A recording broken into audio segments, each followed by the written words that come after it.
He sheltered an alien woman, but her mating instinct awakened for him alone. The night was silent, but Ethan's heart was not. He kept hearing something outside his small cabin, a soft cry, a voice that didn't sound human. At first, he ignored it. The mountains were full of strange animals, and he thought it was just the wind. But the sound came again. A whisper. A call for help. Ethan picked up his flashlight, stepped outside, and looked into the dark forest. Something moved. Something glowing. A shape fell onto the ground only a few meters away from him. He ran forward, thinking it was a lost woman. But when the light touched her face, Ethan froze. Her skin shimmered like silver moonlight. Her eyes glowed faint blue. And thin lines of bioluminescent light ran down her neck like living tattoos. She was not human. The alien woman looked at him with fear and trust. "Please, hide me," she whispered before collapsing in his arms. That one moment changed his life forever. Ethan carried the alien woman inside his cabin. She was weak and cold, breathing in short, painful gasps.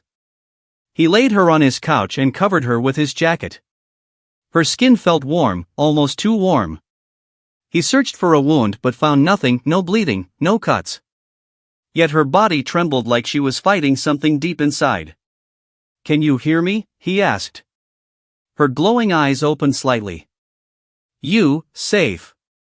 You help." Ethan nodded, confused but gentle. "Yes. You're safe. Just rest." She closed her eyes again. But outside, he heard ships. Low humming engines, scanning beams, moving through the sky. Someone was looking for her. He shut off all lights. Whoever she was running from, he knew they were close. Her name. Hours later, the alien woman woke up again. This time, she could sit up. Her expression was calm, but her eyes watched every corner of the room like she was expecting danger. "I am Lyra," she said quietly. "I come from a world far from yours." "Why were you hurt?" Ethan asked. She touched the glowing lines on her neck. "Not hurt. Changing." "Changing?" he repeated. Lyra looked embarrassed, almost shy. "My body, follow instincts. I enter cycle of bonding. Very strong cycle. Very dangerous if wrong male close." Ethan frowned. "Like sickness?" She shook her head quickly. "No. Not sickness. Nature." Her cheeks glowed pink. He suddenly understood she meant something like mating season. But she was looking at him while saying it. He tried to ignore the strange tension building between them. Before Ethan could ask more, Lyra stood up suddenly, eyes sharp. "They found me." Ethan looked outside. Red lights scanned the forest floor, sweeping closer. "Who are they?" he whispered. "Hunters," she replied.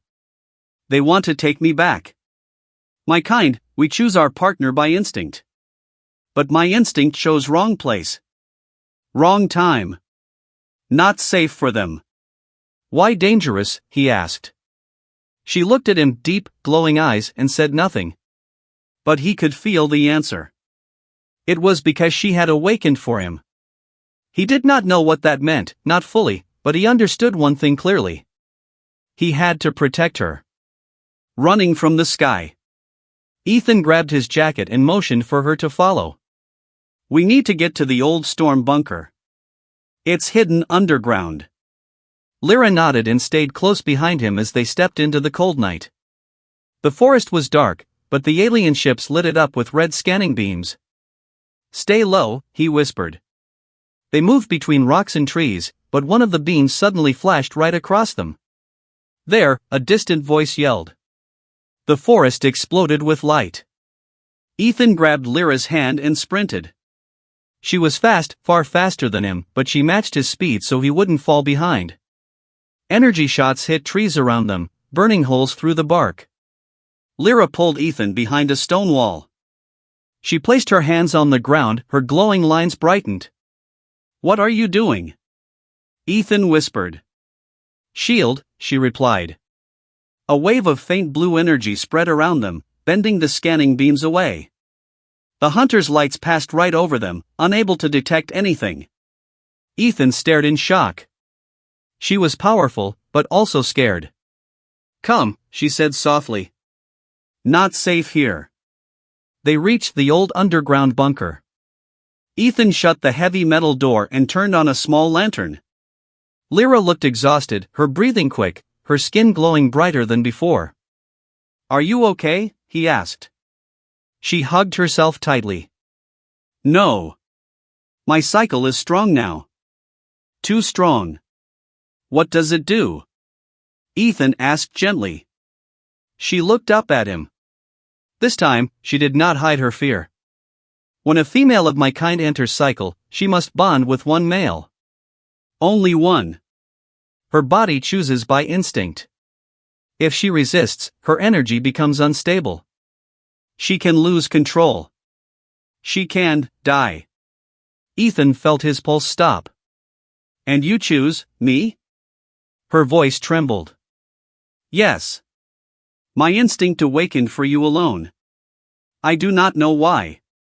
I did not plan it." Ethan stepped closer. "What happens if I help you?" Her eyes softened.